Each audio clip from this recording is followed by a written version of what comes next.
since we're only 2 episodes away from the Alola League, I believe it's time for me to count down my top 10 favorite episodes of Pokémon Sun and Moon. Let's begin.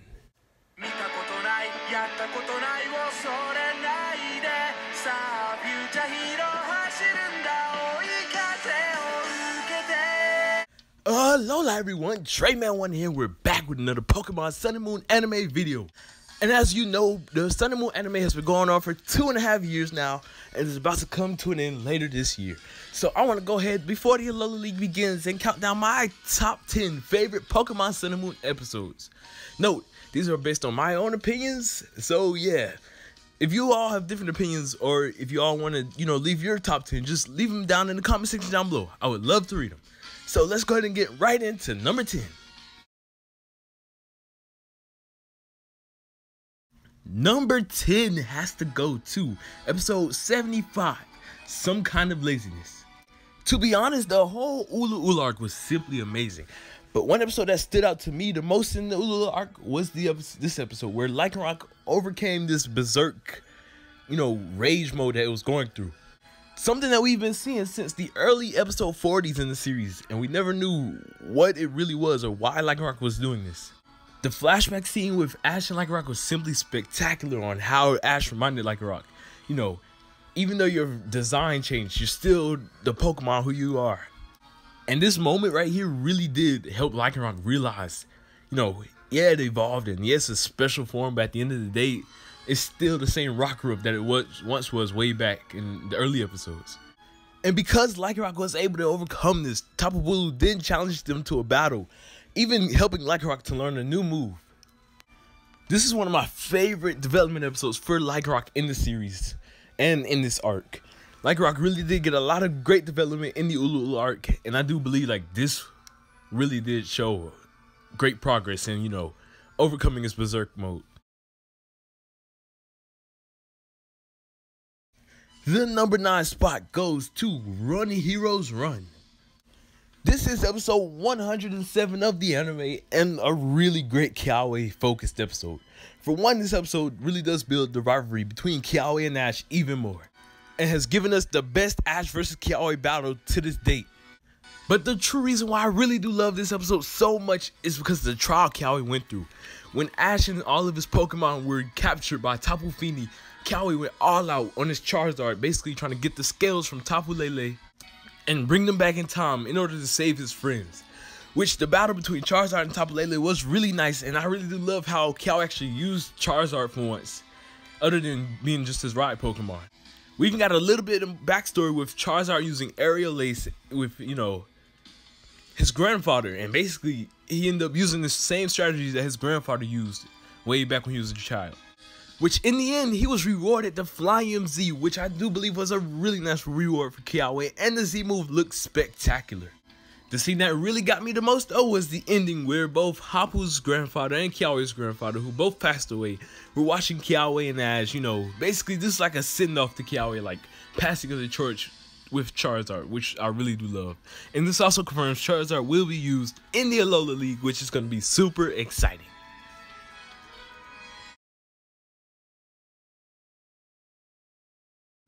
Because these 2 episodes basically go back to back and play really well together, I'm counting the number 8 spot for both episode 42 and 43, Alola Kanto and When Regions Collide. These episodes were really amazing because Brock and Misty actually returned and a lot of Ash's old Pokemon. I believe both Brock and Misty really did, have great interactions with the companions and really did help and teach them a lot in this same episode. And Brock and Misty both get to witness that Ash is no longer a pushover as Ash, destroys Mega Gyarados in battle, which is really cool. But there was a lot of nostalgia in these episodes and a lot of nice references as well. It was really cool to see the original group back together again and, just having a good time. But the most important part of this episode is that this episode where Kukui mentions that he will build a league in the Alola region, which is a great build-up.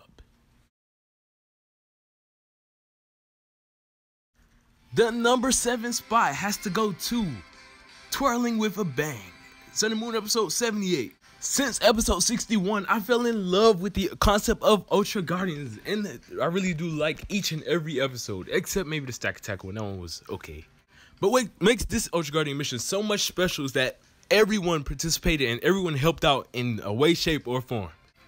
Each and every companion and Pokemon got to use some amazing moves to help with the spectacular show that they had to make to basically try and get Blastophilon and Xurkitree distracted. And to top it all off, Lycanroc finally used the Lycanroc Z for the first time, and it was amazing. With Future Connections playing in the background, I got super hyped in this moment. And this moment right here really did make me realize how much I love the concept of Ultra Guardians. The number 6 spot goes to none other than episode 115, Emperor of Destruction, Guzma. Your boy finally made his debut, and oh boy did he come in with a strong impact. Guzma's character was handled really well in the series. I love how they showed how great of a battler Guzma was, even giving Ash a good run for his money. And even playing tricks saying, oh, you know, Guzma's Gliscopod didn't want to battle because Pikachu was too weak, but in reality it was an emergency exit. I really do see this going to be some great build-up for the Alola League if Ash and Guzma have another battle, which I really do hope they do. That would be simply amazing if their final battle is in the league itself. And also, this episode brought us the concept that everyone can participate in the Alola League, and all of Ash's classmates will participate in the Alola League, which is very exciting because I can't wait to see the amazing battles that this brings us.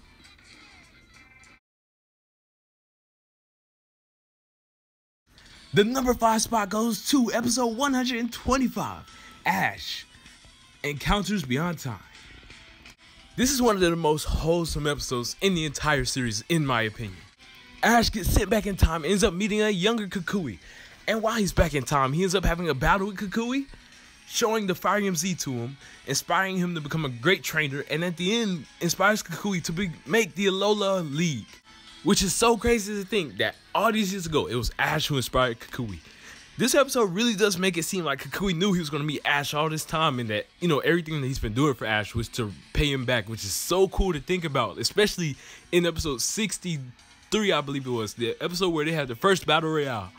Young Kukui even ends up asking Ash what will his goal be after he wins the league, which Ash sits and thinks for a minute, which is making me think they may end up making Ash win the Alola League, so we can see what he would do afterwards, which would be really cool.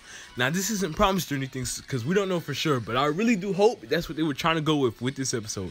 And if they were, then that was a really nice setup that they did. And this episode will make the battle between Ash and Kukui even more exciting in the Alola League.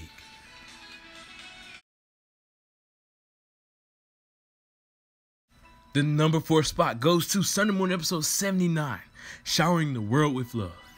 This episode was a really great episode for developing Poipole, because Poipole had to learn, you know, a really important lesson in this episode, which would affect it in the future when it got released.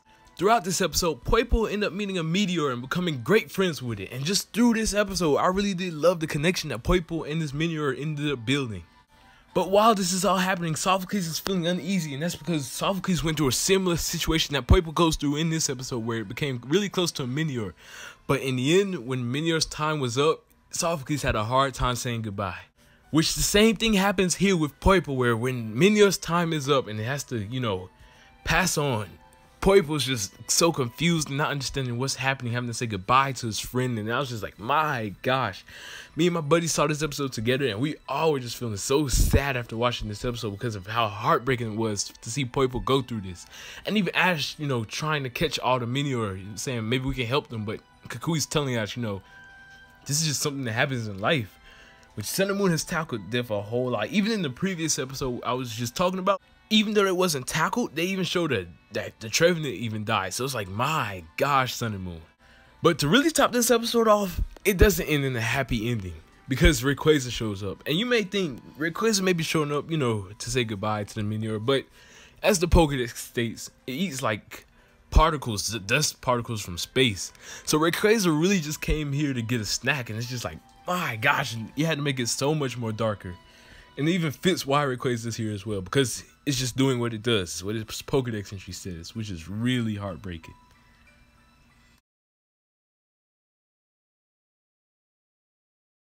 These two episodes share the number 3 spot, and that's Battling the Beast Within and Parallel Friendships.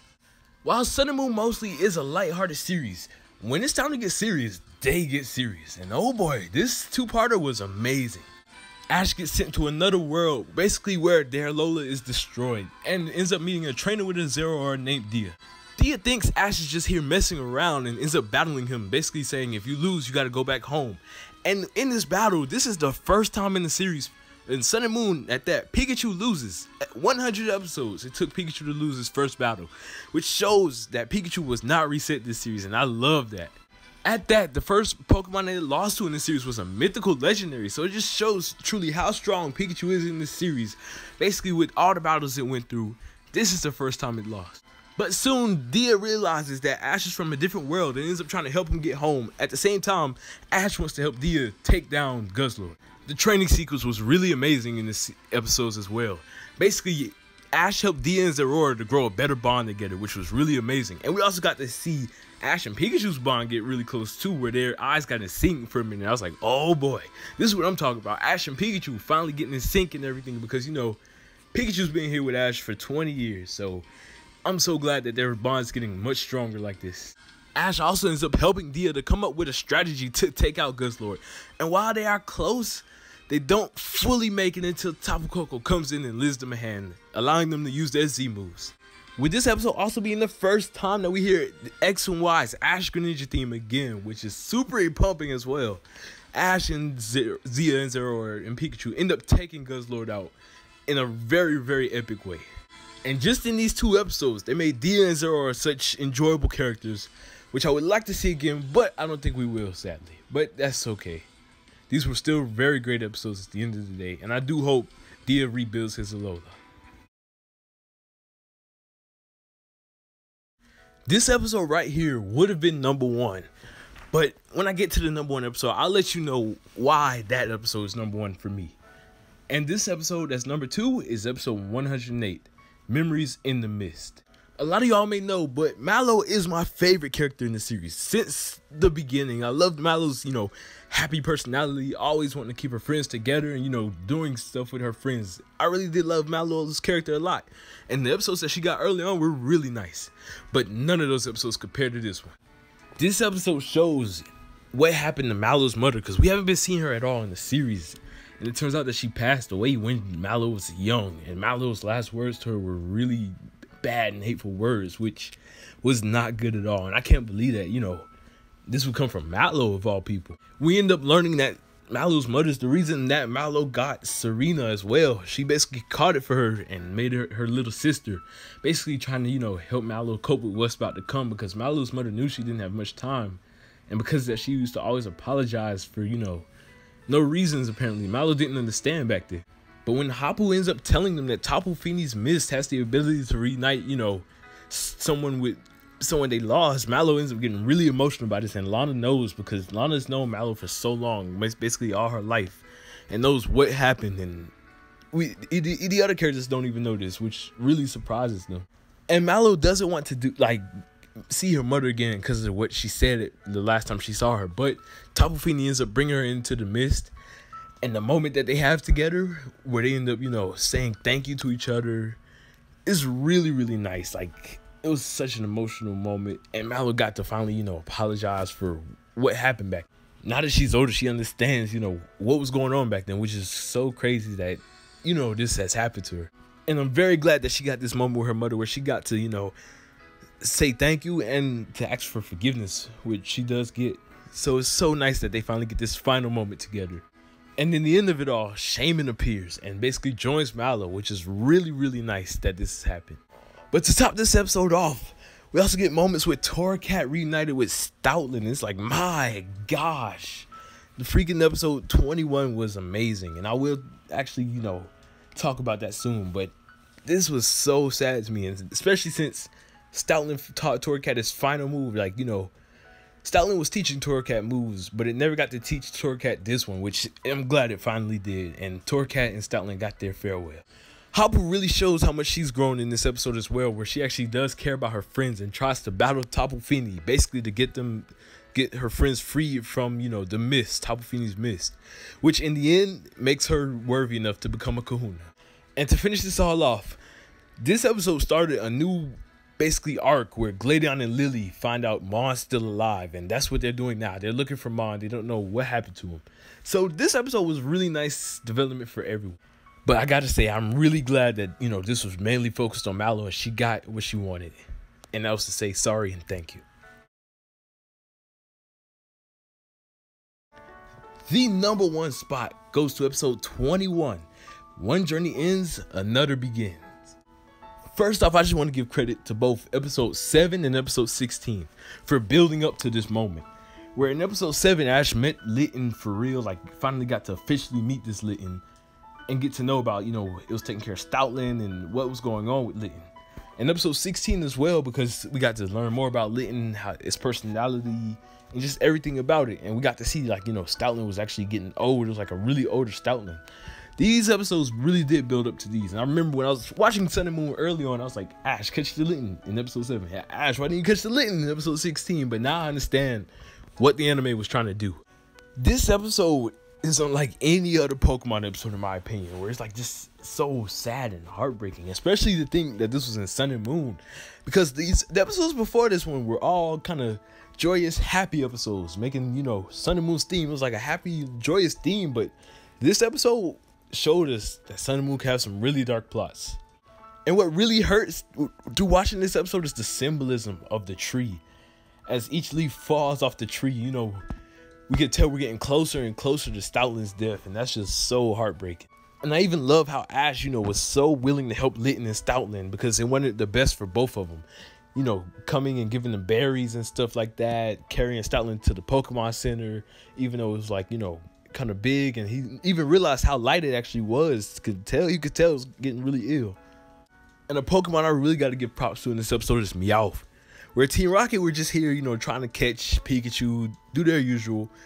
But after they realize something's wrong with Litten, like Meowth specifically, Meowth actually stays and tries to see what's going on, tries to help Litten, even asking, you know, if Litten wants to talk.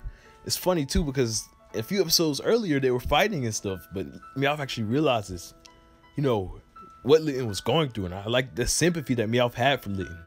What's sad too is that Stoutland was trying to help Litten learn Fire Fang in this episode, which was what I was saying, like it didn't get to finish teaching him his moves because Stoutland sadly passes away before it gets to fully learn Fire Fang. And for the anime to even show, like in Litten's dream, basically, Stoutland transitioning, basically passing away, is like so sad. This Litten's trying to run to Stoutland, Stoutland saying goodbye.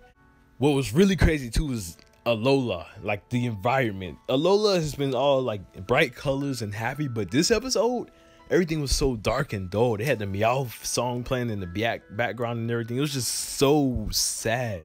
And we get to see how determined Ash is to caring and trying to help Litten, because Litten's coping, not eating for days and things like that. Like Litten is really going through it in this episode. And I gotta say, this starter backstory, like this fire starter backstory, has to be the best so far. Better than all the other previous starter backstories, where this one was like sad, not for like a trainer, like that was kind of being rude to the Pokemon, but more or less this Pokemon lost someone it loves. But at least in the end of it all, Litten gets to see that Stoutland's actually happy now up in heaven, when Litten notices that the final leaf blows away and looks into the sky and sees Stoutland in the clouds smiling down at him. I view this as Stoutland's way of basically saying, you know, it's okay, go on your adventure now, you're on your own, you know, go be with Ash and everything. Which, before Litten actually goes and joins Ash's team, we get a really nicely animated battle between Litten and Pikachu, where Ash is like, all right, let's battle, we'll battle it out, and then if I'm worthy, then I can catch you. Which in the end, Ash does catch Litten, and Litten joins Ash's team. And we know what's to come after this with Litten's development. Which is why I really did like the other episodes, like episode 108, where Litten Torracat got to see Stoutland again, and even episode 125, where we got a really nice development between Torracat and Kukui. That was my top 10 favorite Sun and Moon episodes, guys. Please, in the comment section down below, let me know what you all thought of my top 10, and tell me yours in the comments. I would love to hear. Now, there were a lot of episodes that I did want to include in this list, but in the end, I couldn't, because, you know, I do believe that these episodes were like my 10 favorite. Like episodes like So Long Sophocles, for example, were really nice ones that I really did want to add into this list. And even the Ash vs. Olivia battle, which was amazing. Those episodes, I do highly recommend as well. Those were really nice episodes. Sadly, I couldn't add them into the list because, yeah, I just thought these episodes were really, really great for the characters. But yeah, everyone, thank you all for watching. I hope y'all enjoyed. The Alola League is in 2 more episodes. Let me know who y'all want to win the league. Are you really excited for the league? And do y'all believe that, Ash could win this one? I'm okay with either Ash or Kukui winning, to be honest. But of course, I'm rooting for our boy Ash. But yes, thank you all for watching. I hope you all enjoyed. And don't forget to leave a like and subscribe. TreyMan1. Peace out.